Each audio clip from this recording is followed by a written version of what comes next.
Welcome to episode 249 of More Than Dice.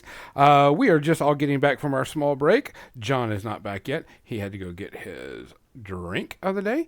But we are going to be talking about going back to the table to play and roll dice at a video game. Or not a video game, as just a simple RPG. So we're going to talk about getting back to the table, what you should do at a table, how you should do it, how you should act, whether you should metagame, etc., etc. Also, we're going to do some reviews of some RPGs. I did get a couple in from the, whatchamacallit, and I will review what I got and give them out to everybody. Thank you, Xander, for making me wear ears for the rest of the show. For More Than Dice, by the way, I'm Gonzo. I'm annoyed Why are you annoyed, John? because for some reason a shit ton of action figures have been standing for fucking a week. Decided to fall over, and some of them are even on bases. So I don't fucking understand it. No. Yeah, just life. Yeah, well, life needs to stop. What's Guys. life's manager? It's manager's just going to tell you, go to hell. Guys, we want to thank all of our sponsors. We want to thank Midnight Heroes. Be on the lookout. He'll be coming on the show sometime soon to talk about his new Kickstarter and all the models that he's got coming out. We want to thank Muse on Minis for hosting our show and giving it out to all the people and using a discount. If you like their stuff, make sure you use More Than Dice and get at least 10% off. Oh, sorry. At least. At least 10% off. We also want to thank Parabellum War Games for being an awesome game manufacturer. Also, if you like their stuff, want to play their game, you can use the discount code More Than Dice also. Seeing a pattern here. It's More Than Dice, not More Than Dice also, just in case you were wondering. Then we also want to thank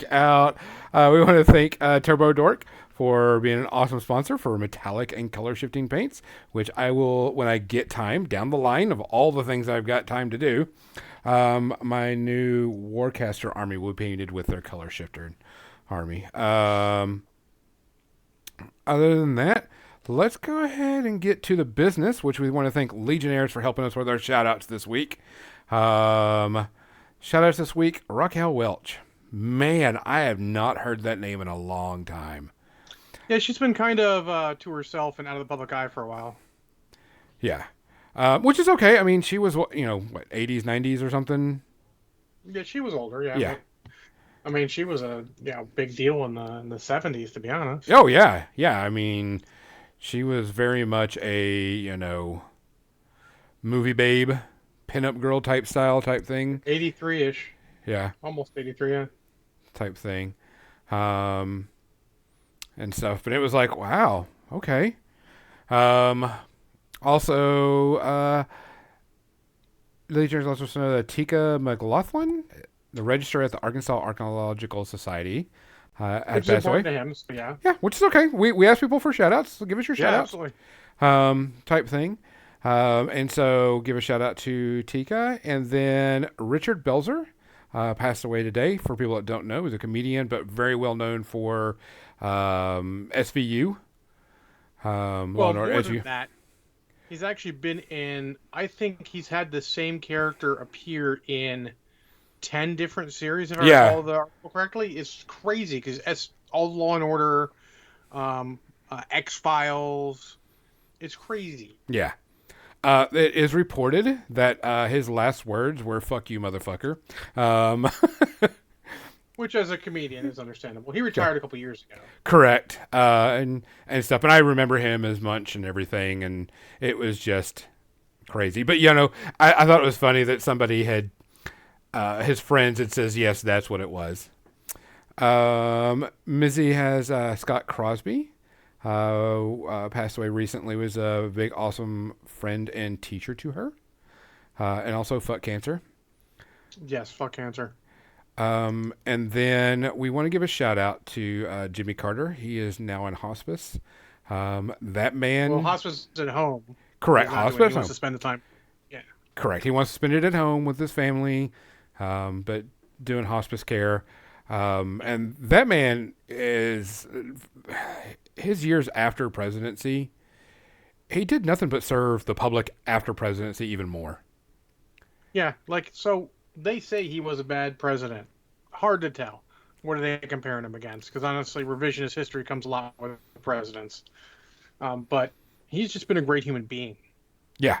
I mean, and if you read about his military service and what they did for there was a nuclear meltdown, I believe it in Canada, and they asked for our help, and they sent Carter and his team up, and they helped stop that meltdown. So, I mean... Well, I mean, he's done a lot. Yeah, he's built tons of homes for Happy Humanity. I remember seeing that one where he was like 89 or something or whatever, and he's got bruises all over his face, and he's still building a house. He's like, no, my job, my lot in life is to help others that can't help themselves. And I'm like, this good human being. So yeah, absolutely. We hope that, everything is okay, that he gets the rest he needs, and he also gets to spend time with his family. Yeah. Type thing. So, yeah, he did a lot more in his after. He was also a president that sold his peanut farm because he didn't want it to conflict with his views as being a president. No. I'm going to hazard to say, I don't think he was a bad president. I think we weren't ready. We didn't deserve him as a president. I think at that point, the corporate interests had taken over so much that he seemed like a bad president. Because remember, Reagan was thought of as a good president at the time, and now we're like, oh, maybe not. I don't remember. That's more political than we need to go. Yeah, I don't know. I don't remember. I just know that I know his life after presidency has been an exemplary human being. Yeah, absolutely. So we want to give a shout out to him. I think that was all the shout outs. Yep, I believe so. Yep. John, what are you drinking tonight? I have a Moscow Mule. I am doing the awesome thing. I am drinking water. You started drinking before we said cheers. What are you? I know. I was trying to get the straw in my mouth, and I couldn't even. We have rules. Rules, sir. You are violating the rules again. There are not many of them we follow, but God damn it.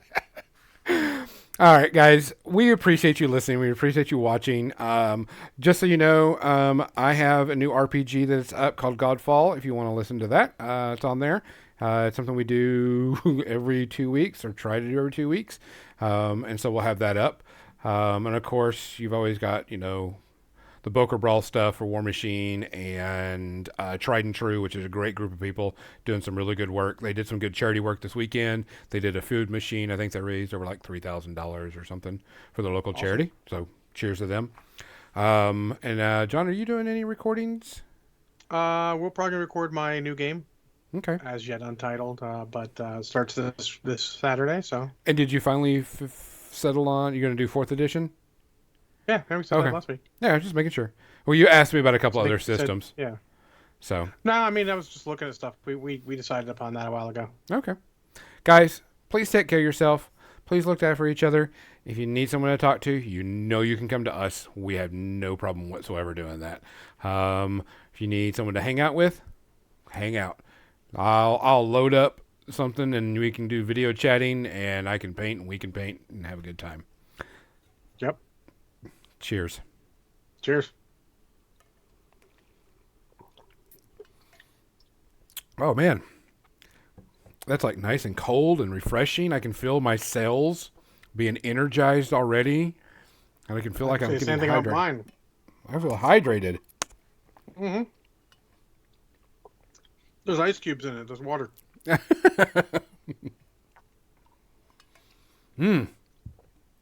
That is solid H2O, and it's filtered. I didn't measure that shit out. Should have.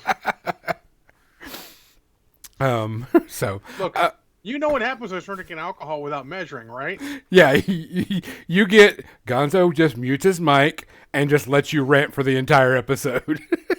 Yes. Before we get started with the painting, I wanted to do this review. So I don't know if everybody saw it. There was a ad going on like during Christmas time, beginning of the year, about, hey, give me $17.95 and I'll send you a random RPG.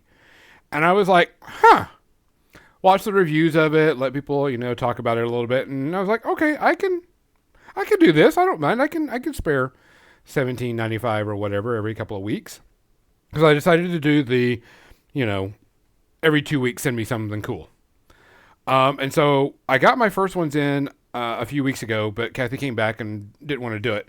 But my first one I got in is I got a Pathfinder Adventure module. It is actually, it's called Hurricane's Howl, excuse me. Strength of Thousands. It is an adventure path. It is a second edition, and it's just a module. It's like part 2 of 6, or adventure path 3 of 6. You could easily adapt this. So I read it over, just got a quick glance of it and everything, and it's got stats for creatures and all this other stuff and maps in the back. I mean, it's your old school, got a map on it, got maps in the back, it's a whole thing. I mean, it's Pathfinder, not a big deal. It's kind of cool. Retail price of this thing is like, what, $24, $25? So, I mean, that's cool. It's cool. I was like, all right, I have a friend that runs Pathfinder. I could throw this to him and let him use it. I don't have a problem with it. And then yesterday, my second order came in, and this one was kind of a shocker, because this book is old.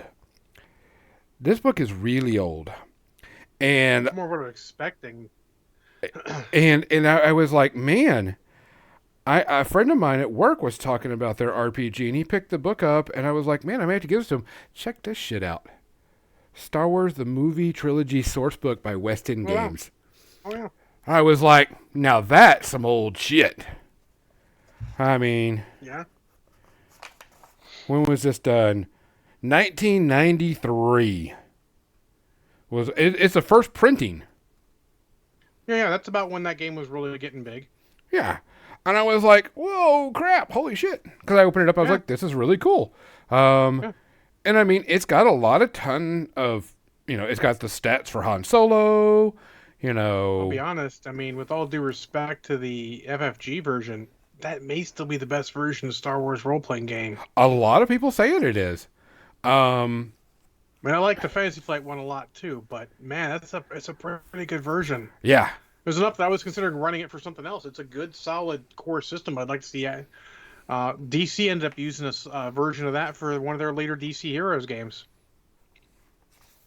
But I mean, it's got like the stats of all the Star Wars characters. I mean, even up to like, okay, Princess Leia, they give her the stats as the Battle of Yavin, and then they go, this is her stats as Battle of Hoth, and here's her stats of Battle of Endor.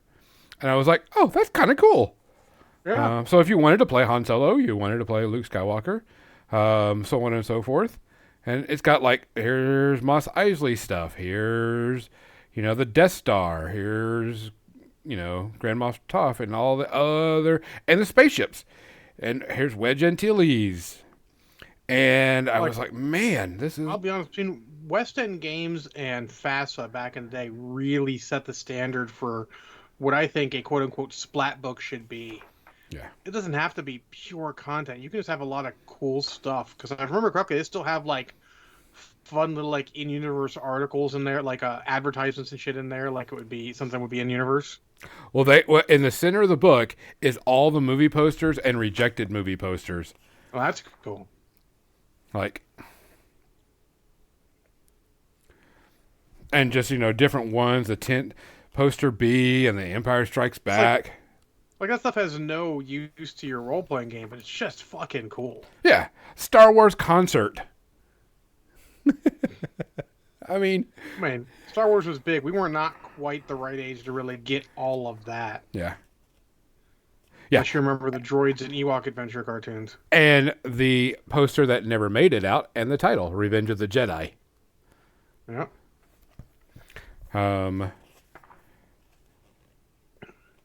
And just all this cool stuff in here. And it talks about all the ships, the Imperial fleet, everything to do with the Star Wars movies.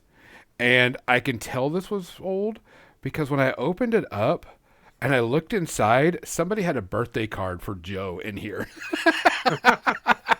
I was like, oh, poor Joe. Joe, I hope you enjoyed your birthday and got good use out of that book. Yeah. But it has like force powers, and then it's got like concept art for New Hope in the back. Oh yeah.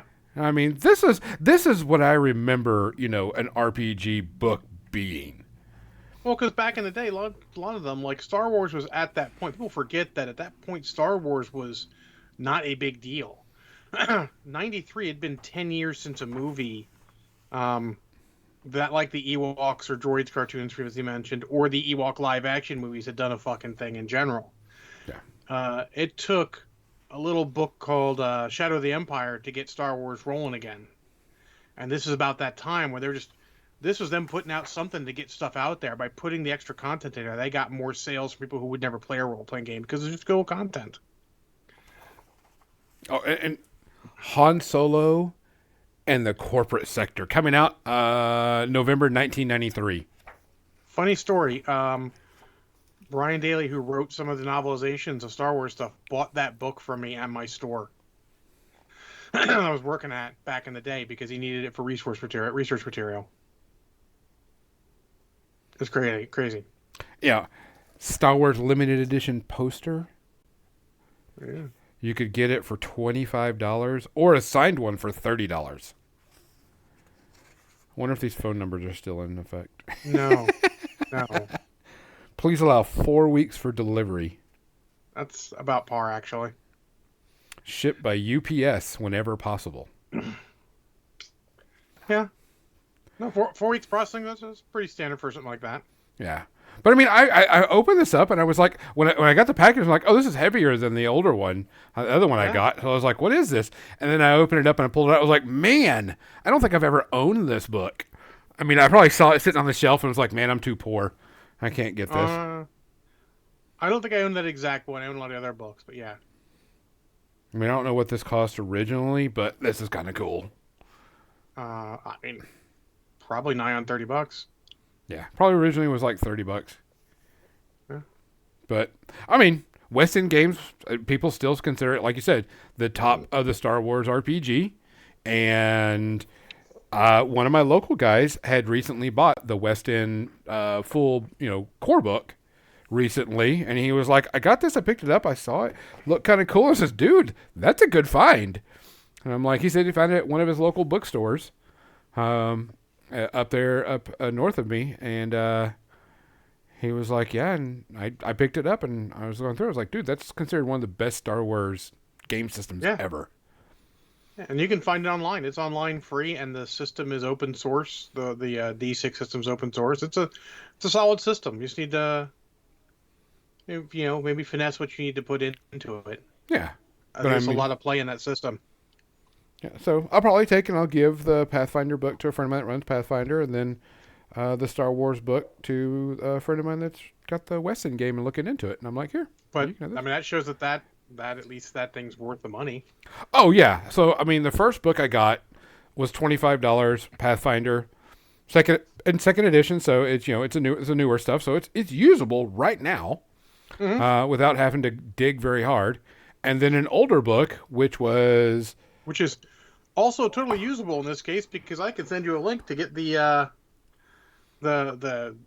most recent of those rule books, so you can just play that game. You can play Star Wars with those rules. Correct. I mean, it was a blast from the past thing. I was like, oh, wow, cool, Yep.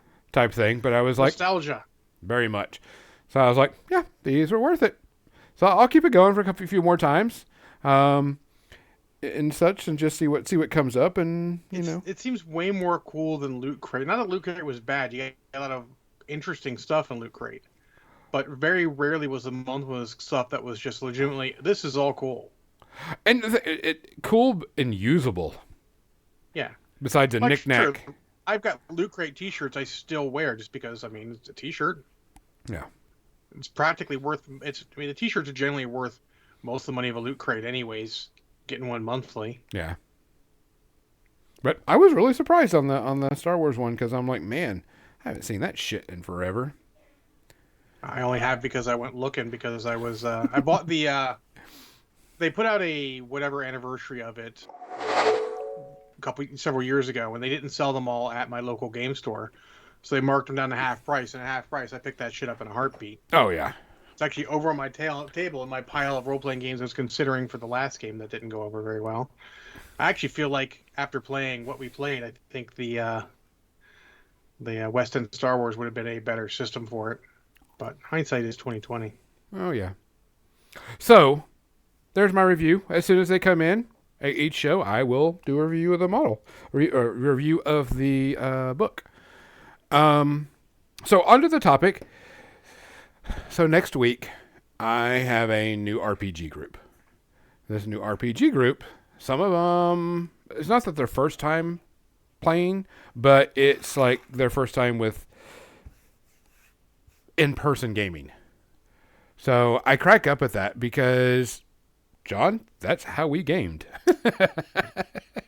I've played 2 role-playing games, 3 total sessions remotely, and I'm not a fan. I think the technology's still... I don't think it's just a technology, but I think everyone having easy access to technology to make that workable is probably 5 to 10 years away. Well, my biggest issue that I have with it, and I have an RPG. I'm putting together, this is an alternate sculpt for Orgoth, Commander, by the way, for some people that may be asking or looking. The thing that I have is it's too easily to get distracted. We had that discussion too. I forget who with. It might have been me listening to someone discuss it, but it's too easy when you're at home to, even when I do sometimes here, look over to the screen and go, what's going on there when I'm not directly involved. Correct. In person, you can smack the fucker with the phone and get it right out of his fucking hand. But, over the internet, people will zone out when it's not their action. And sometimes that can be a problem. Sometimes it's not. It solves one of the problems you want to talk about later, but we'll get to that when we get to that. Yeah, it's... Don't get me wrong. We all started playing, and a lot of people started playing online due to COVID. And it became easier to do it, and they gave us the tools to do it, to make it easier. And there's nothing wrong with playing online if you want to. Mm-hmm. We're not digging it. We're not doing anything. I think it actually lends itself to different types of games, but go ahead. Yeah, I prefer to play in person, in my opinion, just because there's something about sitting at the table with your friends and doing stuff. And it's not just about sitting at the table with your friends. It's the stuff you do before you get there. Or before you sit down and do the game. Like get snacks out, check in with each other, hang out, get to know people. I mean, we have someone that's brand new, to all of us and everything. And it'll be nice to sit there and go, oh, hey, this person, blah, blah, blah, and get to know them and hang out, check in with people, stuff like that we lose when we do electronic. My game is also starting this Saturday in person. And we lose the stuff like, Not Brushhead Dave brings me dinner every single Saturday. He just messaged me like, I'm going here, what do you want? But, we sit there and we'll watch YouTube and have music on in the background and chat about stuff in general before we start. Yeah. Just friends getting together, just friends catching up with each other. I mean, it's like that sometimes. Like Saturday, we went over to Marshall's house, and it's been a month since I've seen some of those guys. So rather than play anything, I ended up just chatting for a bit. We get a lot of good chill time with your friends. Yeah. And it's easier to heckle your friends face to face and not disrupt the flow of the game. Yes. It's also actually easier to carry on a side conversation in person because you can both go to another room. You can both move aside a little bit. And you can still keep track of what's going on. You don't have to go to a separate chat room or something like that. Though you can do that online easily.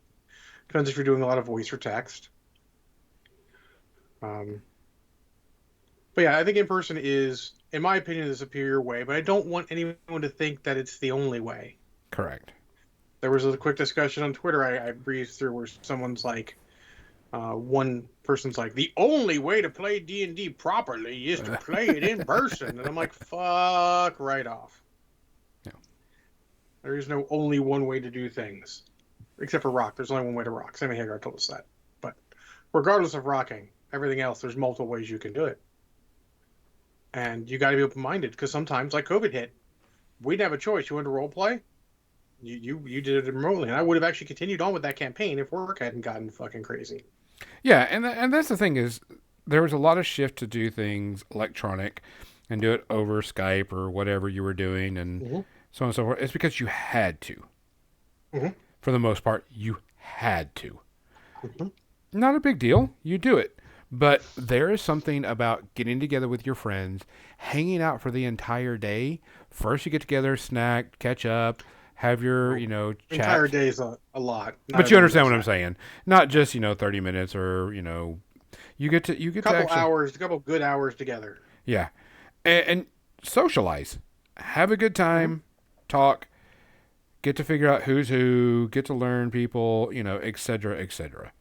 And for some of us, there's also the tactile function of it's why we like print stuff.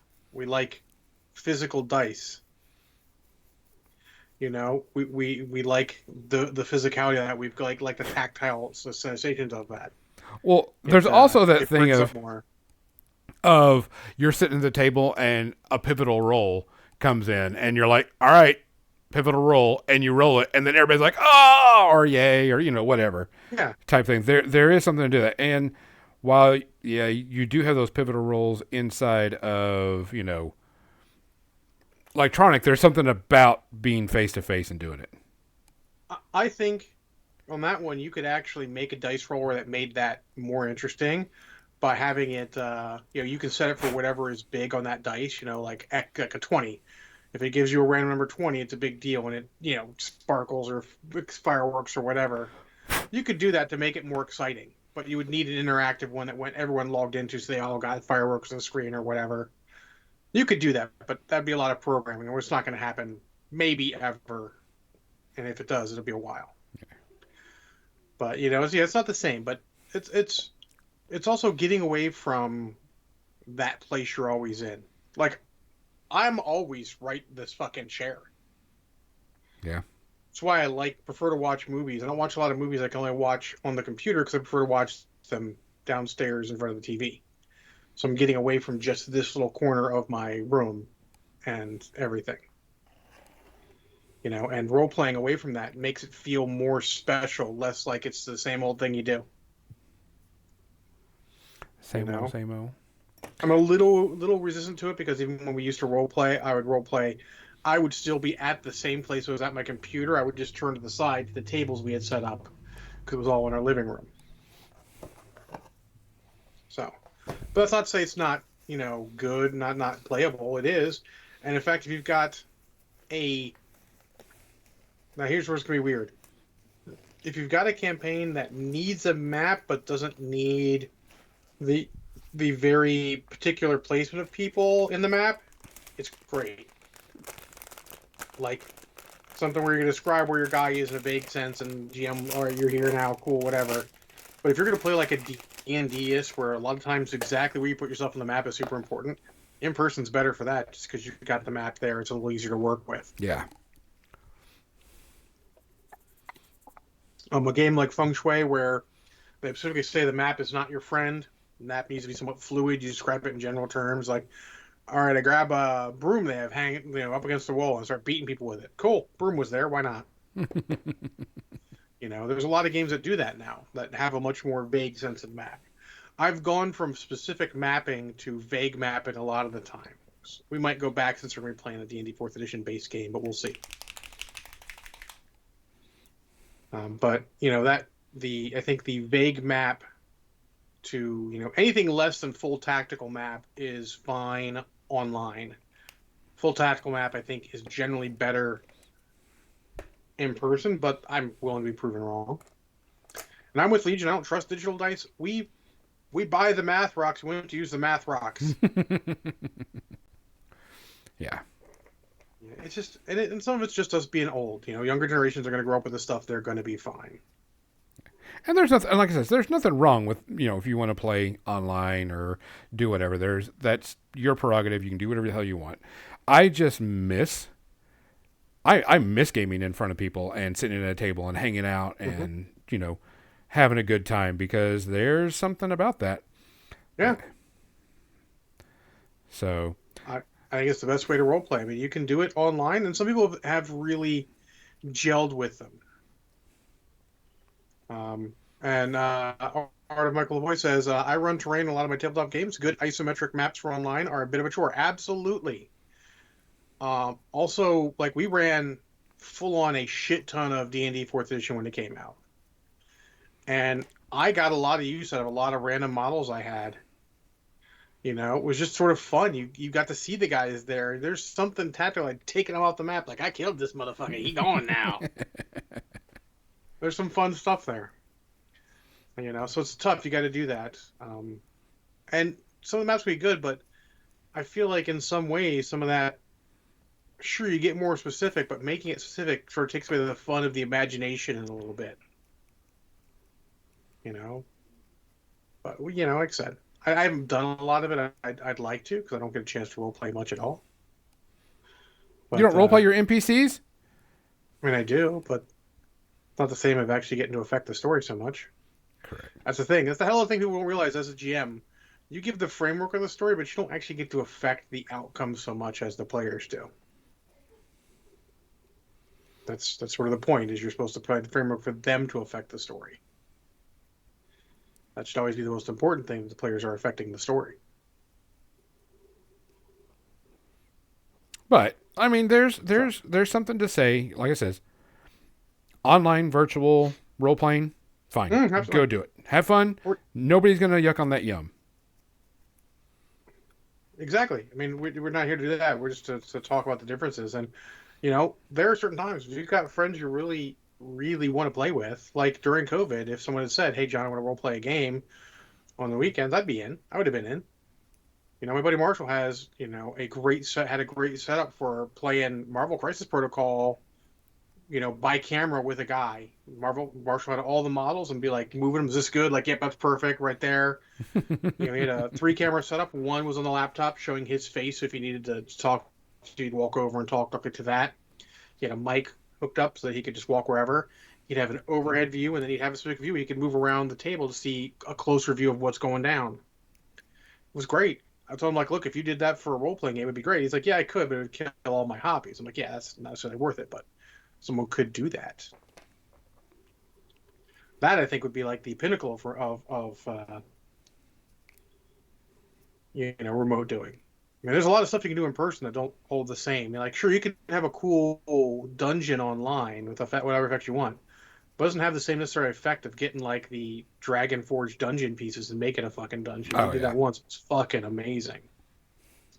Super expensive if I had to pay for it myself, but very amazing. You get to play D&D a lot more than I do for that to be worth it. But yeah, there's some that, you know, could be good that way, some that can't. There's Nick mentions Tailspire. I don't even know what all these things are anymore. The most I use anymore is I used an online wiki for one of my games once. I might use it again for this game, just because it's a good way to keep stuff together, keep your thoughts. I've got notebooks with stuff everywhere. But I mean, I've got several battle maps. Be it actually funny, all my normal battle maps are all hex based because champions always use hexes. But I also have these dry erase tiles that are in squares that we use for a lot of things that are great. So he says, "Use Foundry for my online only group, and Archives of Nethys is a godsend for Pathfinder 2nd Edition." Fair enough. Yeah, I mean, there's resources. There's a lot of good online tools. Like back when we were doing D&D 4th Edition, a lot. Like Wizards had their own thing for you're making your characters print your cards. That was a godsend because printing your cards, you know, everyone's like, it's difficult. I'm like, yeah, I mean, I got used to writing my own cards, but yeah, 4th Edition. That's what we're playing for this. Only the best for my PCs. Actually, they wanted it too. So. You know, but there's some good online tools, but, you know, also, you know, having to rely on them. Someone mentioned, like a group mentioned on Twitter, like they got all together, they're ready to go, and then suddenly, you know, whatever the D&D site is, I forget the name off the top of my head right now. D&D Beyond. Yeah, it was down. And like, oh, we can't play. Well, that's a fucking problem. Yeah. Mayhaps y'all should have copies of your characters physically, so just in case you can still play. Like, but that's sort of like the problem with overlines. Like, obviously, yes, if somebody's down internet or something like that, it's understandable you can't play. But if you're all there in person to play and the website's down stopping you from playing, you done made a mistake. Here to tell you, not judge necessarily, but tell you that's a mistake.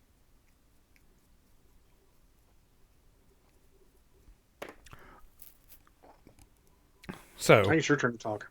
Well, the next thing I was going to talk about is this mostly affects like people that have been playing for quite a while. And like me and you. One of the problems I had with a player that was playing in our group a long time ago is metagaming. Mm-hmm. And so we'd started this new campaign and such, and these characters were new to the world, et cetera, brand new adventurers, so on and so forth. And they had fought a troll. And they'd killed it. Yay! And then the guy goes, I'm going to burn it. Why? Because trolls... Oh. Yeah. I'm going to see... I think my character would know that. I'm like, all right, your character's been living on a farm for the last, XYZ years. Never had any dealings with this. And you think... That sounds like a straight-up intelligence roll to see if you remember someone telling a story about that. Correct. And that's what we came down to. High difficulty class. And that's what it came down to was... Okay, I'm going to need you to roll. Do you have any knowledge that would help you? No? Okay, so it's just, a intelligence check, blah, blah, blah. And the guy didn't get it. And he was very, very upset that we actually had to stop the game. Because he was like, these characters should know this. They're adventurers. I'm like, you're just starting out adventuring. Your character would not know this stuff. And let me read your background. Farmer, right, fuck off. Yeah. And so there was an old school thing, I don't necessarily suggest this, an old school thing that people would say that if you thought someone was metagaming, if they ever mentioned the stat of a monster from the monster manual, you changed that stat and made it worse. Or better. For the party. Yeah. Worse for the party. Worse for the party, yeah. Every time they mentioned something, you just fucking changed it. Yeah. Which is a very common thing for GMs to do. Yeah. Because they were like, we did 20 points of damage to it. Why isn't it dead? I don't know. I guess it's beefy, not leafy. Beefy, not leafy. I've never heard that. That's pretty funny. I don't know. But no, so yeah, if anyone ever did something like that, I'd be like, really? Okay. What's up? One of the things we're talking about, 4th edition actually has all their lore skills and all the skills that affect lore. Like, okay, roll a, whatever your monster lore is. Let's say you got dungeoneering or whatever it is. Sure, roll that. Not high enough? Okay, you don't know that trolls are killed only by fire. You never heard about that. It's never come up in anything. It's just... Yeah, it happens. I was just having to roll. Luckily, most of my players are good about abiding by that. I had one guy who had so much knowledge, and he knew he would have a hard time divesting himself from the knowledge, so he took skills to know the stuff. And I'm like, well, that's fair enough. Good. You know the stuff. That's good. No problem. But, I mean, literally, we had to... The game ended, and we couldn't play anymore. Because this person... I mean, I don't talk to that person anymore anyway, but that was very weird. I'd never had someone get that upset about a troll not being able to kill a troll with fire because he thought he should know that, as Yeah, what are you worried about? The troll's going to wake up and try and kill you? Yeah, it's not going to cut you down. Smart. It's going to wake up and be like, nope, that was a fucking mistake. I'm going this way and finding easier prey. Yeah. And yeah, Nix is right. So it's, the player's arguing from a position of player versus GM. And, like, there's not a lot of hard rules in a role-playing game, but the GM is always right. It's the correct answer. You talk to him afterwards, you got a problem, maybe he'll do it. Change it. But, don't, ugh. Don't be a dick. Yeah. So Nick says he needs to stop troll because he's learned the GM 100 use that to gotcha and kill the player. No. It's a bad GM. Like, I've learned that by listening, and I really hate to throw these guys out there. Those old school jig gamers who play, old school D&D and all, and like, D&D first edition's the fucking best. Like, they're so DM versus player. It's fucking crazy sometimes. Yeah. Not all of them, by any stretch. But some of the vocal ones are all like, it's a tactical thing between player and GM. You want to do that, just fucking play Descent. Descent is basically a fucking role-playing game without the part that you don't like called the role-playing. You get all the ROLL playing, none of the ROLE playing. And that's fine. That's finding the right game for you. And if you want a D&D that way and your party wants D&D that way, that's absolutely fine. Just don't fucking spout your bullshit on the internet like it's the fucking right way to play, because it's not fucking right. Remember, we had this discussion. Remember how to win. What's the way you win a role-playing game? You have fun. I didn't listen to the whole article. You show up, you play, you have fun. You just won. Yeah. How to win at D&D. You're winning. You got tiger blood. Good job. Yeah, and it does get kind of hard, and I would say as someone that has GM'd and stuff, you're like, oh, I got to keep my mouth shut. But you should, because you may have people that don't know this, and you don't want to ruin the event for everybody else. Yeah. So, story time. Me and Dave, we were playing in the same... Not Brushhead Dave? Yeah, not Brushhead Dave. Same through the Breach, Malifaux role-playing game campaign. Uh-huh. L. Marshall was running it.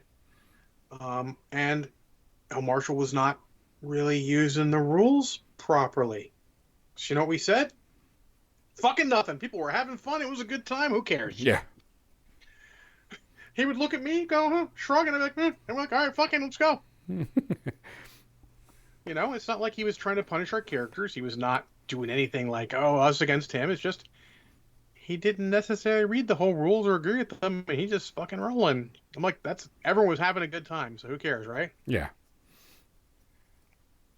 That's one of the few times in my thing I was like, yeah, that's... Whew, okay.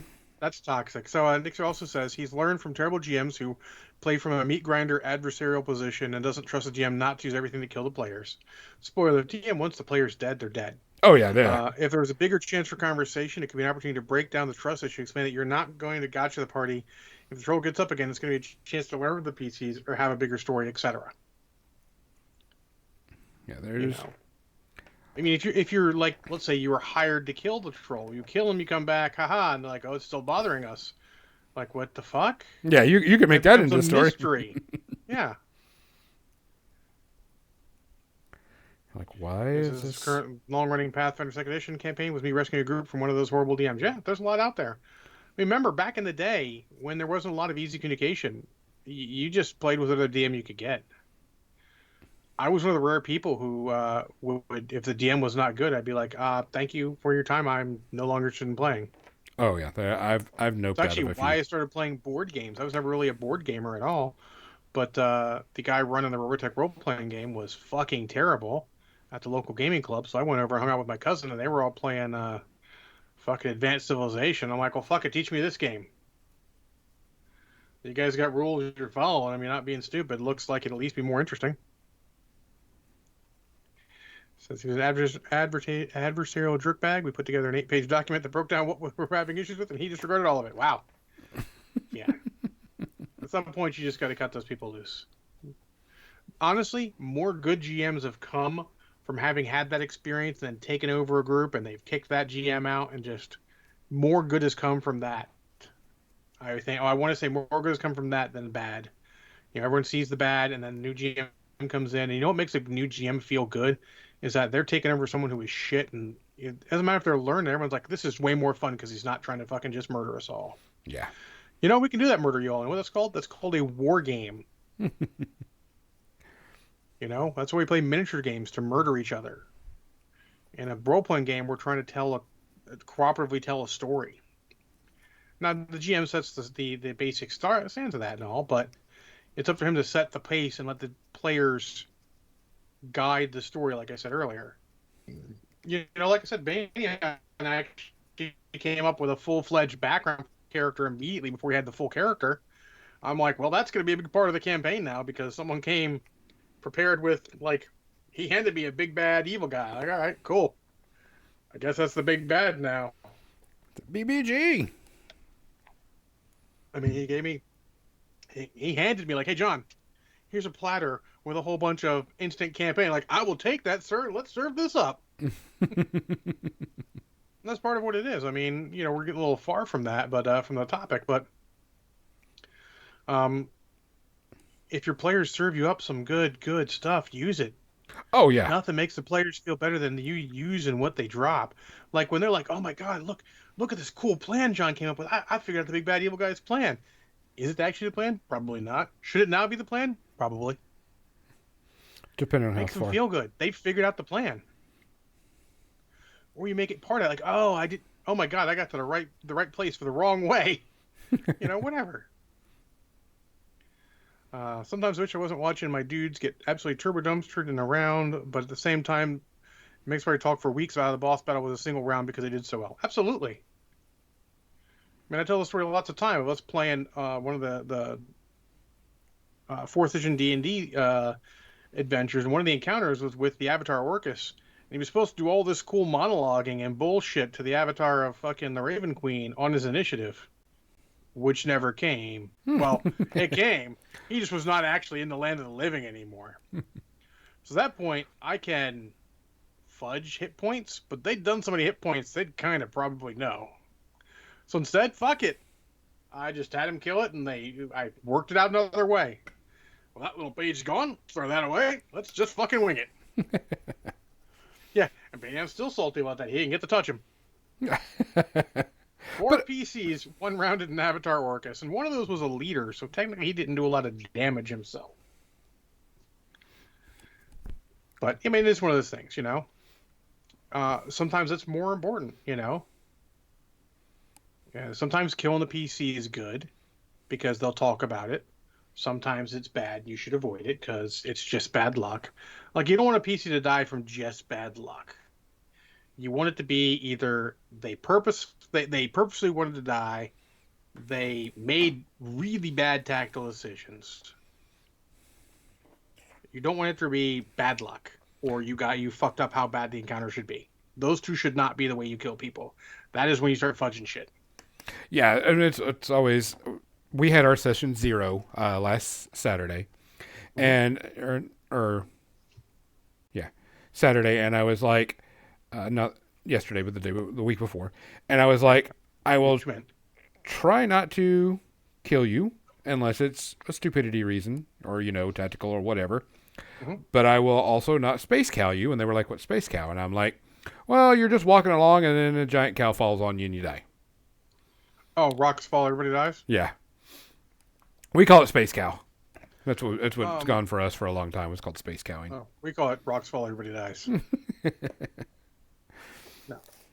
You always give them a chance out of it, all that. Yeah. But give them a chance. Let them try to do it. If they fuck up, that's a whole different story. And that's a player fuck up. When someone player goes, "Hey, I am going to creep through Strahd's chamber by myself. Don't do anything, no matter what you hear, and I'm going to try to stab Strahd in the back." Okay. It's a bold move. God bless you. That plays out. Here's, roll it. Yeah. Here's where they're going to meet. And this is your fucking around and find out meter. Yeah.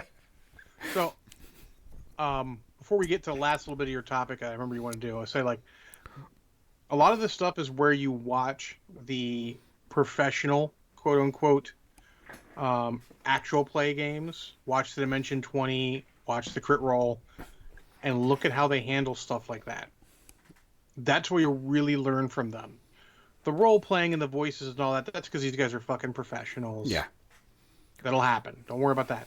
Listen to, like, I watched one for Dimension 20 where a guy rolled a natural 20 perception test and basically sees it's a fucking trap, but his character's dumb, wouldn't realize it's a trap, and would have fallen for it anyway. So he just role plays his way through it and falls to the trap anyways. That's the kind of thing you need to learn from them, how to do that kind of role playing. It doesn't require any extra. It's the, well, my character would do it anyways because I wouldn't understand that. Go. That's where that's what you should learn from those guys. Those moments of extreme role playing, let's say. And but the last one you mentioned was you want to talk about, you talk about meta gaming a little bit, which we want to frown upon. Mm-hmm. You can have it a frank discussion if you need to, and then side conversations and stuff is actually easy, and player knowledge is actually easier. Players should know not to use the knowledge they have that their characters don't have. Correct. And most are going to learn that real quick. And you can explain it like you don't have that knowledge. You have that knowledge, your character does not. People usually get that pretty quick. If not, you can make it more apparent. Like, you can't act on that knowledge, you don't have it.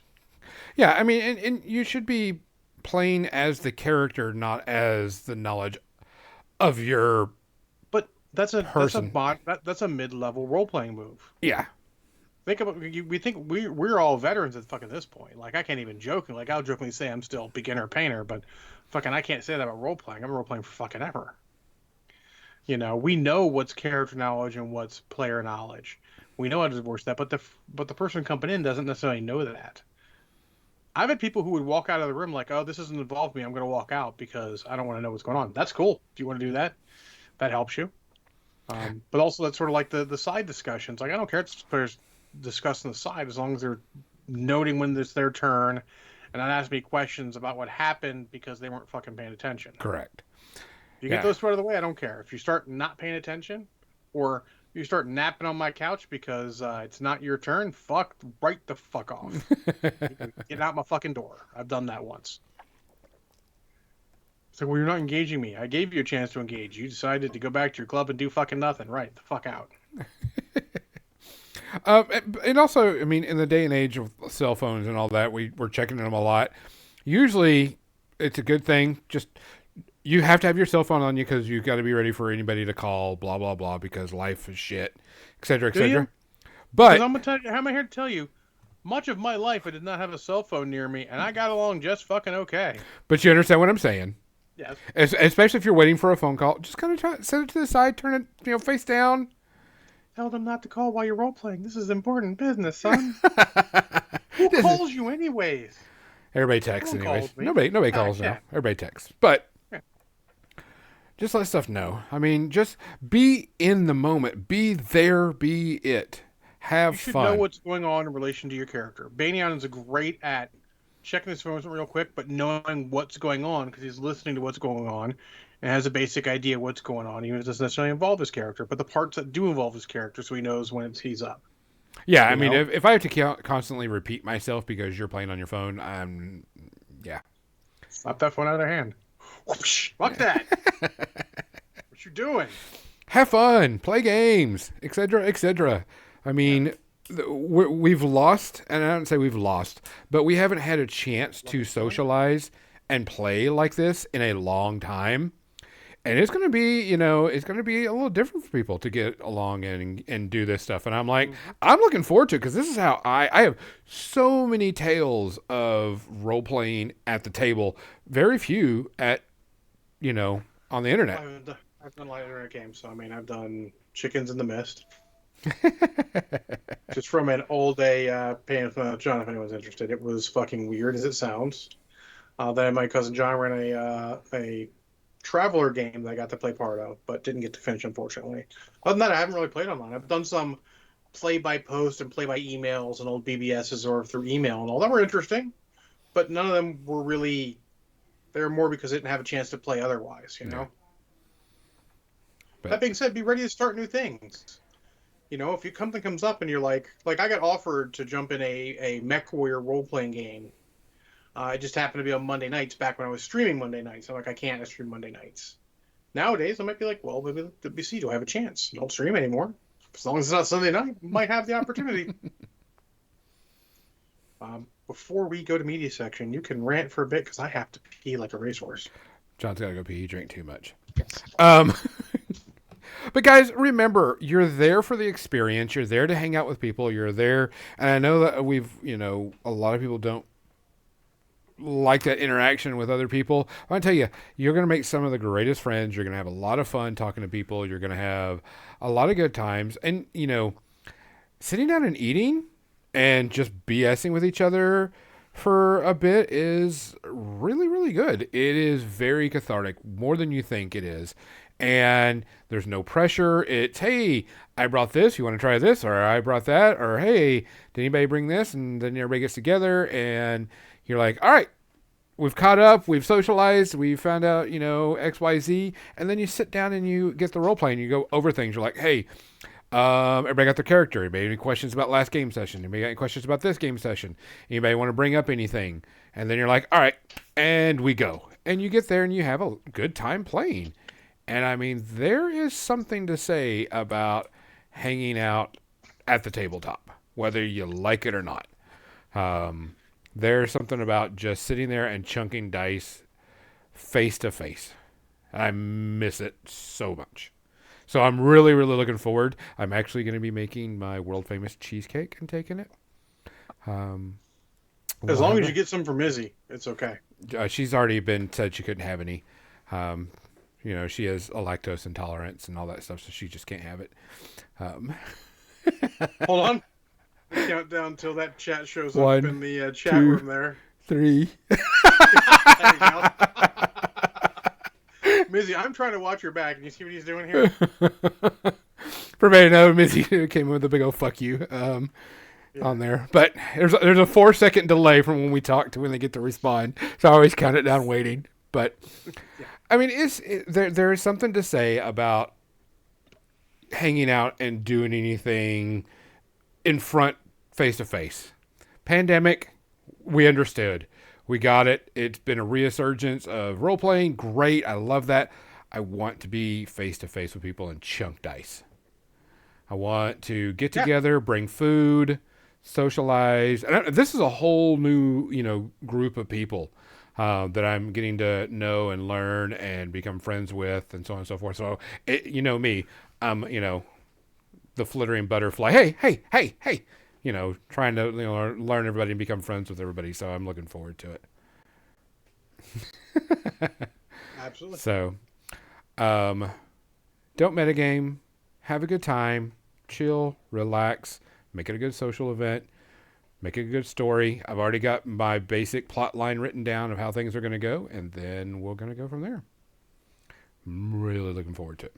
So, let's get to that media section, because I know John says he watched 10 different things this week. 3 movies. 3 movies. Bitch. Biatch. In case you're wondering, 3 whole movies. 3 whole movies. So I wanted to go over some stuff. I didn't watch a lot. But there was a few things I did watch. I'm still watching. So there's this show. Everybody was the Physical 100. Sorry, my brain turned off for a second. Where it's a Korean show about physical strength and all these people doing these physical things on Netflix. It's a fun little show. Get to know these characters. It's nice to watch and see and do stuff. And so I was like, yay, it was kind of cool. The season ends next week. And so I'm kind of looking forward to it. It's been pretty decent. Just a good, just turn your brain off. Watch some really, really buff motherfuckers do some really cool shit. And I'm like, no, I couldn't do that. So it's a good turn your brain off, have a good time type show. So other than that, John, what's your first movie? My first movie is I went to watch YouTube one day. I think it was this week or maybe late last week. So I started, and YouTube wasn't working. I was pissed, so I started watching a movie. I think it was early this week, actually. So I went on Amazon Prime. I'm like, what do I got? Oh, here, The Running Man. Let's watch The Running Man. Oh man! That'll start quick, so I can watch a bit of it with dinner, then go away and come back and watch later. And man, that movie still holds up just as good as it did when it came out. That was very interesting when it came out. Look, that's a movie that's built perfectly. You've got one star, Arnold. Then you've got a bunch of character actors or up-and-comers. The female Maria Conchita Alonso was up-and-coming at that point. An unknown Richard Dawson from Family Feud, for those of you who know. And It's based off a book, but quick and simple premise, and it just fucking goes. And it's fucking great. Like, people sort of badmouth it for a bit, but it's actually one of Arnold's more enjoyable movies because it's rated R, but it never takes itself too seriously. No. It has serious subject matter. It's doing what sci-fi is supposed to do. Worry about this fastest bullshit. Funny how that's all relevant now. And then, important notes of how the media lies to you. There's a lot of important sci-fi things in here that are actually really interesting, but it's all framed in a fun, if gory, framework. I mean, and definitely, it is probably the most. We've just got Arnold and then a bunch of character actors. Let's go. Because, I mean, you've got fucking Yaphet Kotto in it. Sven Oleg Thorsen's in it for a little bit. Mick Fleetwood is in it. Weasel Zappa. Yeah. They're just pulling people out of the woodwork, like just random people. Okay, cool. Jim Brown's in it. It's just random people, but it's just enjoyable. Arnold alternates between some of the best and cringiest one-liners ever. But it's just fun to watch. Yeah. I enjoy the crap out of it. I think it's one of his more easy-to-watch, enjoyable comfort movies. I have hemmed and hawed on the rating. I'm going to give it 1 because it does show its age a little bit, but most of the stuff it does is fucking actual real stuff. He had to split. The Sub-Zero one, I'm still not sure if it's a good or terrible. Here lies Sub-Zero. Now, Plane Zero. Is that good or bad? I don't know. But, I mean, all the practical effects are great. They do it for most of the stuff.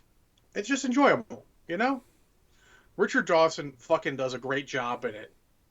Like, you would not expect a game show host, only pretty much done game show hosting, to come in and do such a great job, but he was great. So yeah, I give it 1 spacer, but just because it is a bit cheesy through the majority of it, but it's eminently watchable, and I fucking enjoy it. Something I wanted to come up is, so we're in the middle of canceling, renewing seasons of a lot of shows. Yeah. This is our time, and so Wednesday got a second season. Oh yeah. And so some of the shows I did watch that I did enjoy, Let the Right One In did not get renewed. I was not surprised by that. It was a very, niche type thing, whatever, but it was a bad show. It's just, I was like, nah, this is not going to get renewed. There's not enough there. Are too niche. There's just not enough people who have interest in watching it. Yeah. I'm pretty sure the ratings were pretty horrible on it. Or the viewership, I should say, not the ratings, also, the viewership. I feel like they need to stop doing cancel, renew. They go like, okay, we're not doing a second season at this time. You can always go and like, oh, look, it's expanded later, and just then go like, we'll do a second season then. Yeah. Do it BBC style. The BBC style is the best way of doing it. We've done a season.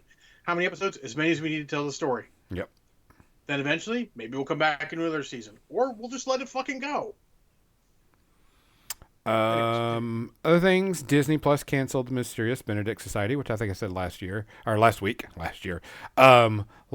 which was, even heard of that. It actually went for 2 seasons, and it actually ended decently. There was a little cliffhanger, but you kind of saw it, but I'm not surprised that it didn't go anywhere. Of course, The Last of Us is renewed. Big shocker, right?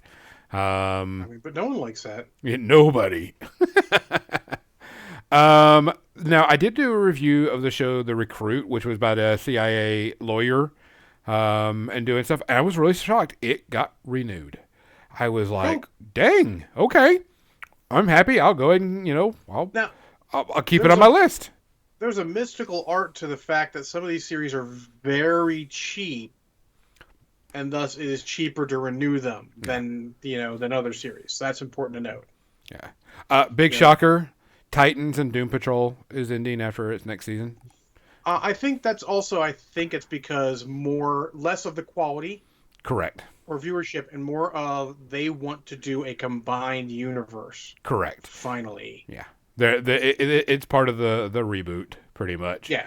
It had nothing to do with whether they were good or bad. Yeah, no. And sometimes it happens. Sometimes there's more to control, less about whether they're good or bad, more to do with just politics and money. Yeah. Of course, my whole Mighty Ducks Game Changers got canceled. Damn it. I actually enjoyed that. That was actually a fun show. It was actually pretty decent. I love kids sport shows and, underdogs kids sport shows. But I'm not surprised if things don't. It's a little derivative to get a wider audience. Correct. Watch Ted Lasso. I think I need to do that next paycheck when it hits. Just Ted Lasso's so good. TV and watch Ted Lasso. I cannot wait for the new season of Ted Lasso. I've actually watched that show and series twice because it is so good. Yes, I believe so. Every clip is gold. Oh yeah, I'm jonesing for the next season. I'm like, and it's just so good. Someone posted on Twitter, name the best Roys, and Roy Rogers and all that, and then it's like you've got Roy Kent, and I'm like, all right, that's fair. He's here, he's there, he's every fucking where. A lot of shows are being canceled just because they just didn't do good. A lot of people didn't show up, or a lot of people didn't do anything, and so that's just how it is. Some places are canceling too quickly, in my opinion, but not okay. I'm just gonna let it slide. But it's hard to get invested into a show nowadays if it's not going to be around for more than one season. Which comes up, there's a show called Poker Face. It's on Peacock. And it got renewed for another season. I'm like, okay, I was interested in the show. Now I'll give it a chance. Because if it's getting a second season, I'll be kind of interested in it. It does look like Willow may have gotten a season 2, or it's looking good for a season 2. Yeah, it's still in limbo. I haven't. So there's a website, by the way. There's a website called "Is My Show Canceled?" 2 L's in the canceled. And it gives like, hey, this is the new shows coming out this month or this week. This is the new things coming out. That's actually why I brought up Wednesday. There's a lot of clickbait ones that show Wednesday was saying Netflix canceled a bunch of shows, and I'm like, no, they couldn't have canceled Wednesday. That seems stupid. Yeah, no. Like you go to the main page, today's TV tidbits. Naked and Afraid starts today, which I always think that's an interesting show to watch.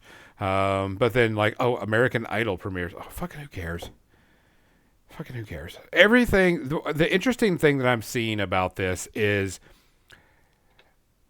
reality TV shows are being renewed. Cheap. And then regular good TV shows are just being canceled. And I'm like, I get it. I understand. They're expensive. Yeah, they're more expensive. You have to have writers, et cetera, et cetera. But this is why the important thing is, I know sometimes I like to let series go for a bit and then watch them all. You need to watch them soon after they release, as soon as you can. Yes. So that the company realizes, no, this is getting views. Yeah. That's the only way they know. Yeah. Got to watch it. Got to get into it. There was one. You have to watch it weekly. Like if the last week or the last 2 weeks, you're like, okay, I can watch them all one a day, which is my preferred method, to watch one a day. Yeah. If that last week you can just go through and go, okay, cool, watch one a day, or that week before, and get through it all in time, that's perfect, because then they're like, okay, this person's late, but they're here watching them all while it's releasing. Yeah. The Nevers got canceled by HBO, which I'm not surprised because they haven't talked about it in forever, and it was all part of the Josh Wheaton problems. And I was like, dang it. Yeah. I mean, I don't think he's ever going to be back. He done fucked up. He did. Yeah. So I was like, okay, that sucks. But I mean, that's just kind of how it is. Watch it when it comes out. Yep. And I'm with John. There are certain shows that I think should come out weekly. And I really think, honestly, all shows come out weekly. Or, on a time frame. Because I posted this to John, and it was interesting. Someone says, The Last of Us has finally figured out how to do a good water cooler TV show. And when they say water coolers, because everybody gets done watching it, and everybody's texting and typing and talking to each other. Either that or go back to the office and they talk about it, and it's part of the culture again. Yeah, you want it to be... You're going to watch, and I want to see the next episode. But that's why I usually wait until enough are out that I can watch it a day, one a day, because I'm not necessarily that weekly thing. Our schedules are too fucking crazy nowadays. Correct. I want that show that I can go like, okay, I'm just going to watch one episode a day and just get done maybe around the same time the season finale comes out, just so I'm not behind, because the internet spoils everything too. Yeah. Thanks, internet. But, I mean, and there's some shows you gotta kind of have to watch it. Just like I said, some people are going to spoil the shit out of it because it's all out. And I have a feeling the last season of Stranger Things, what's coming up, I'm probably going to binge watch the entire thing because I know that I'm not going to get anywhere with it. And it's going to, and I'm going to enjoy it. Behind. I've only watched the first episode because they were long. Yeah. You can't keep making, like, there's a reason hour-long TV became a thing. Yeah. When you exceed an hour, you're not TV anymore. You're a fucking movie. And you have to realize you've got bloat. I'm perfectly happy with watching an hour and 15 if every episode is just all content. But the first episode of the last season of Stranger Things was not all content. There was a little fat there they could have trimmed.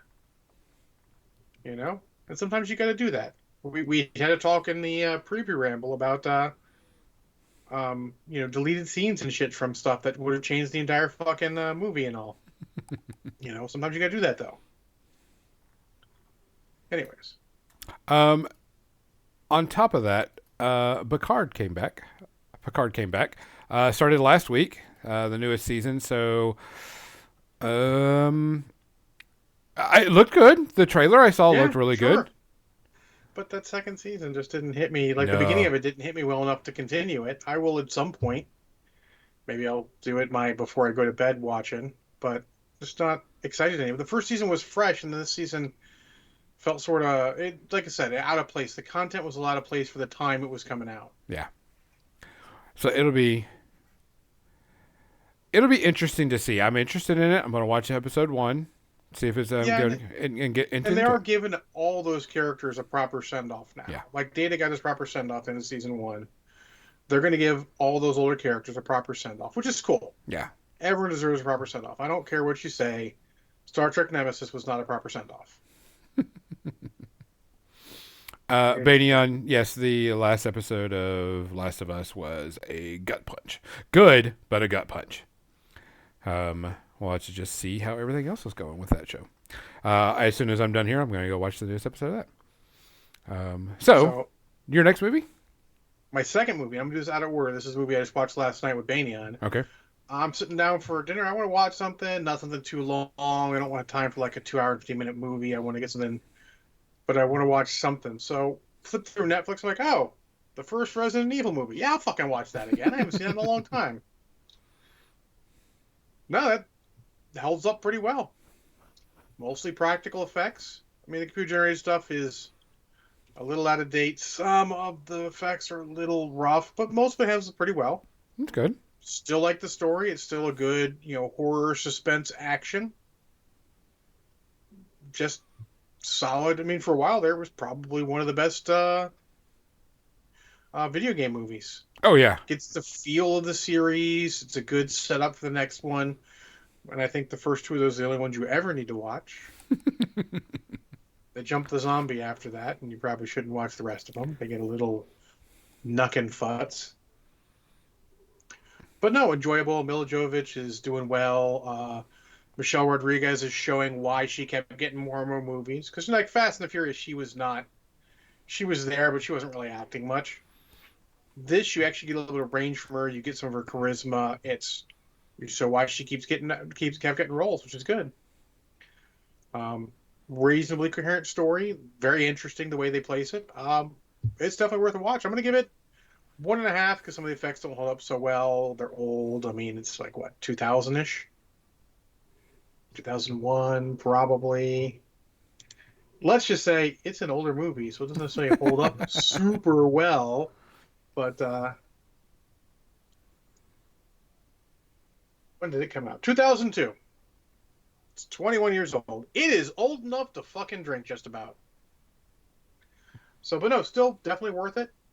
But again, like I said, after the second one, I would suggest skipping the rest because it just became more and more of Mila Jovovich being way a badass and probably a little silly. Yeah. But enjoy it. I don't want to spoil too much. I mean, it's probably pre-spoiled, but it is a decent suspense horror action movie. 1.5 space herpes, like I mentioned beforehand. Gonzo? Let's see. I did put a few things on my list. There is a new cartoon. My dad's a bounty hunter or something. Which look like I saw a trailer for that. I'm like, okay. Yeah, it looked kind of neat, kind of fun. Sure. I can deal with that. And then what was the other one? I've been wanting to see it. Gosh, I forgot it. The Woman King. Looked like it would be interesting. One to see. I don't know if it's going to be, but I mean, it's free. It's on Netflix. I'm not going to argue. Free is good. I will watch a ton of movies for free. Yes, and try stuff out. But movies and shows are starting to come back, so it'll be interesting to see what pops up. Like I said, there hasn't been a lot on my list. I am almost finished with the new season of Vox Machina. Not impressed with this season. I wasn't impressed with last season. Yeah, there is some cringy parts. I'm just like, really? And then I'm like, the story was okay. Cringe is a problem. Yeah. You can't just keep piling cringe on. Like, when I think about She-Hulk, that was the thing, is things would get just that edge of cringe and I'd be like, and then they'd back off, but you still don't want to walk up that far. Yeah. The story in season 1 was pretty decent. I got into it. I understood it. I got it. I was fine. Season 2, the story just kind of has fallen flat for me right now. So I'm just like, Now, I think I'm like an episode and a half to finish. And the story is finally interesting, but it's kind of like... What were you doing for the rest of the episodes? Yeah. We could have had some more fun with that. It just kind of trailed off. So I'm still happy that stuff hit on so big. D&D is getting widespread. Movies coming out this year. We'll totally go see it in the theater. That we'll have to reschedule once or twice because not everyone can make it the first time. Yeah. That's a D&D joke. It's a D&D joke. But it was a joke grenade, everyone. I just pulled the pin and threw that at Gonzo, waiting for it to explode. And I got it. And threw it back at you. But I mean, there's things are coming back out, things are showing up. There just hasn't been anything that I've been. Last of Us is the one that I always look forward to it because it's one of my favorite video games of all time, and two, this is just hitting right off. But I mean, we have The Mandalorian coming out pretty soon. Totally interested in that. Oh yeah, yeah, I'm totally interested in that to see where they go with it. Well, mentioned earlier, Quantumania. I actually wish to go see. I'll try and go see in the theater this week. Yep. Wouldn't mind seeing that. But I mean, there isn't anything new. I'm going to say that. Returning wise, I'm okay with. But there isn't anything, a new series that I'm looking forward to or anything that just kind of like steps out and makes me go, man, I can't wait till this shows up. I don't follow it enough to, unless they put some hardcore advertising in it. I don't see it. And I wait for someone to say something like, how about this? But again, I'm so far in the hole in series, I could get fired today and spend all my time watching TV, and it would take me probably a good month or two to catch the fuck up. Oh, yeah. It's just there hasn't been anything. I realized that today while looking at, what shows were canceled and such, and I was like, man, there's like nothing that I'm like super, super excited about. I'm not going to do it, but calling in sick tomorrow and just watching TV sounds great. Well, maybe you should do that. You got no sick time? Should not. Yeah. A long story. But shit would go to hell. Shit would go to hell. Hell would go to shit. When I call in sick, I still have to work. Oh, yeah. Been there, done that. So, anyways, it sounds fun, but no. So, yeah, lots of stuff coming out. Yeah, just nothing new. Nothing brand new. I did find it interesting that the producers and the developers and all the people, I don't remember who it was, director of Halo goes, shit, Last of Us set the bar pretty high. We're going to have to pull it out and do a really awesome season. And I'm like, cool. Show me a good season. I'll be honest, I actually really liked Halo. Yeah, I'm not saying anything bad about it, but I'm like, they're going, shit, okay. I mean, aside from it breaking the core tenets of a movie like that, of a series like that, where Master Chief takes his helmet off a lot, but I understand it's hard to. So, maybe mini rant. I promise no full rant, but mini rant is the reason that Master Chief is cool because he's your character. You don't need to take the helmet off because you can project yourself as Master Chief. Correct. Same reason why Snake Eyes is most popular Joe's because you can project yourself as Snake Eyes. And why he wasn't as popular in the movies and all because you don't project yourself as that. But taking it off, you need to do that for the character to emote well. Judge Dredd, Karl Urban had the bonus of having his jaw visible, and he could emote with that, and he's very good at that. So I understand why they did it, but yeah, no, Art of Michael Lavoie is correct. And then there was that Mario Kart trailer. That Mario Kart trailer was chef's kiss, fucking great. I love that people started immediately, protesting like, you need to get Chris Pratt off of the fucking Mario movie and let fucking Pedro Pascal do it instead. Like, that's awesome. So my other movie, my last movie, is actually a movie I haven't seen before. Oh. I heard a lot of chatter about it on Twitter, so I figured I'd give it a shot when I was looking through stuff to watch. It's Ambulance, which is a Michael Bay movie. Jake Gyllenhaal and a bunch of I don't know people. Let me just say it's very Michael Bay. Whereas there's a lot of characters going along with it, and they're all pretty quirky, and as such feel kind of like real characters, even if they are a bit exaggerated. It was very interesting. It was definitely a fucking wild ride, like I'd heard. And there's a lot of Michael Bay stuff, but he actually does some really good. And the way it was thrown to me was people like, no one's doing drone camera work with Michael Bay, and he really does. There's some scenes with, during the car chases, the drone's going forward and you get in the car view from a drone that is just fucking great. And overall, it's a solid movie. I do enjoy it. Yeah, I don't really spoil it. It's got some twists and turns in it. But it is basically like Speed, but it's an ambulance instead at the end. Ted Lasso returns March 15th. Oh, cool. I mean, bad call in the middle of Mandalorian, but okay. Sorry. Still. An ad popped up as I was looking up what the ambulance was.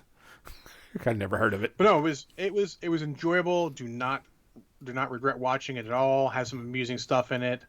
Even some of the minor characters get the extra characters get an arc in it, and I'd give it 1.5 space herpes. It is still a Michael Bay action movie, so it is inherently going to be flawed, as most Michael Bay stuff is. But he's got a style and it works.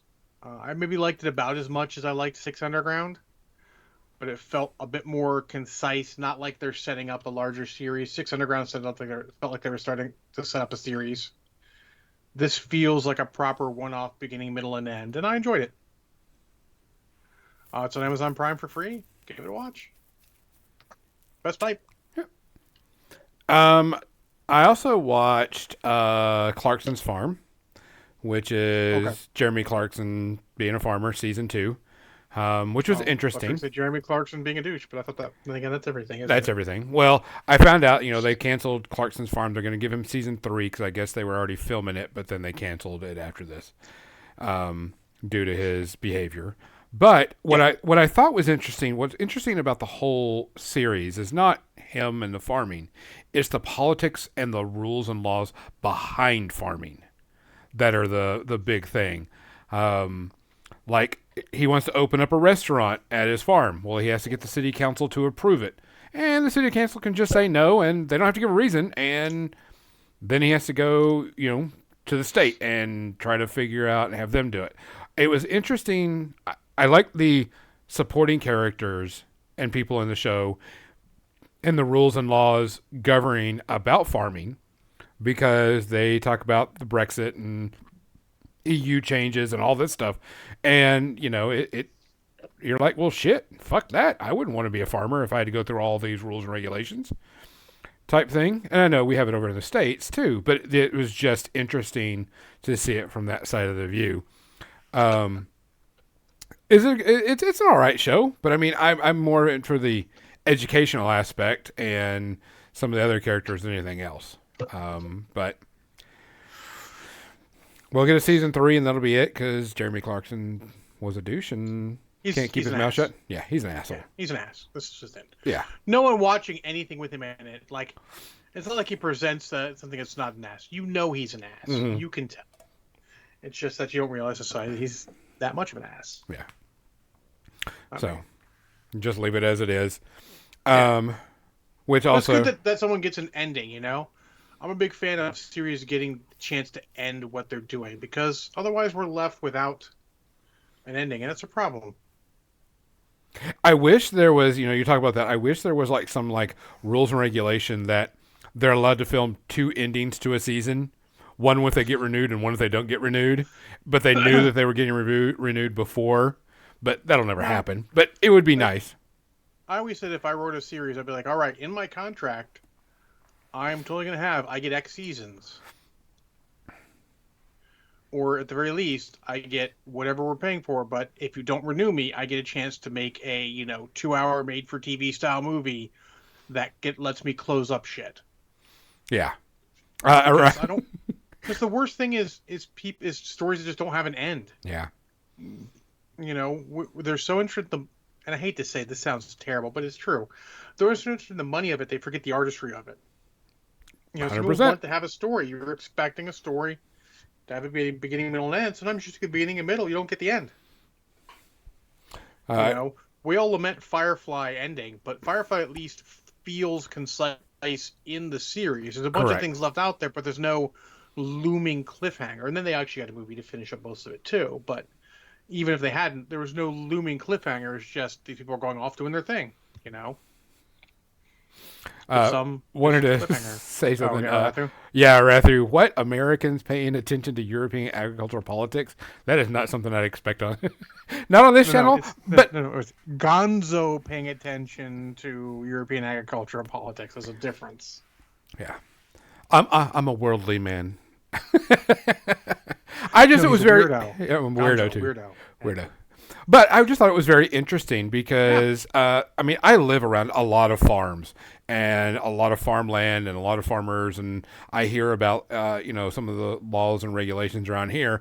And so, it was very interesting to learn about that and to learn that, 8 people that sit around that that are a council on the town can just say, fuck you, no. And I'm like, really? Yeah. Because I can start up a business. He's a dick. Yeah. And they did make a point when they were talking to him. It says, you're not a farmer. You're a media personality. And I was like, yeah, they got him there. They got him there? Yeah. Although he is trying and, doing stuff. But, his livelihood isn't based off of the farm. Yeah. Because they were talking. I need this farm, I need this restaurant on this farm to make a proper living. Yeah. You don't. Because there was somebody there that came up on the show, and she had dairy cows, and she lost half of her dairy cows to hepatitis. Because I guess badgers carry hepatitis and pass it on to the cows, and she had to kill half of her cattle, and so she's not making money. Okay, I can go with her on that. She's losing money. She's having problems. She's not able to take a paycheck, just keeping the farm afloat type thing. I got that.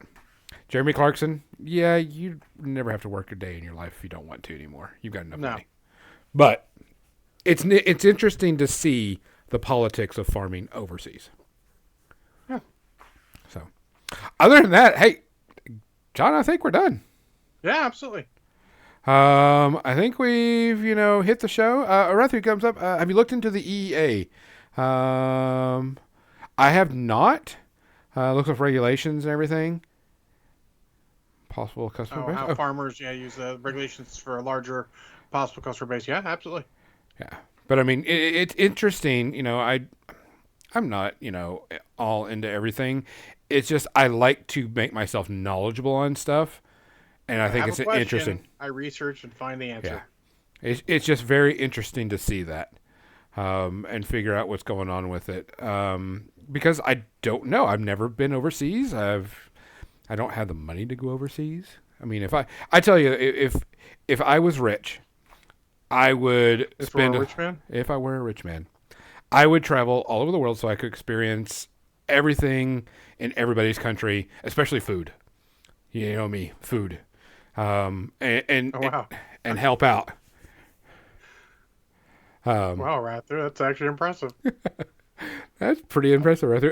Yeah. It's just very interesting the way things work overseas compared to here. Yeah. You know, laws, regulations, and such. But it's. I wish I could. I wish I could go everywhere and see and experience. Well, more than that, it's cultures. also good to understand it, because we have this problem of Americans as thinking that our way is the best way, and it's probably not. And it's good to see how other countries do things, so you can use that should you're in a position to affect a regulation or whatever, which most of us won't be, but knowing's half the battle. It's not just a slogan. No. Yeah.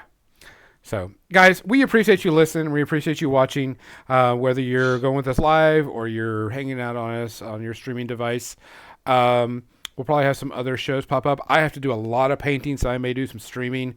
Not going to be paying too, attention to a lot of chat or anything, but it's just going to help me and push so I can get through all the Adepticon stuff before it comes up, because it's about a month away. Yeah.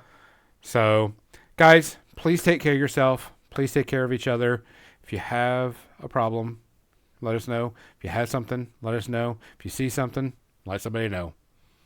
For More Than Dice, I'm Gonzo. I'm John. We're going to send y'all to the Pyro Club. Good night.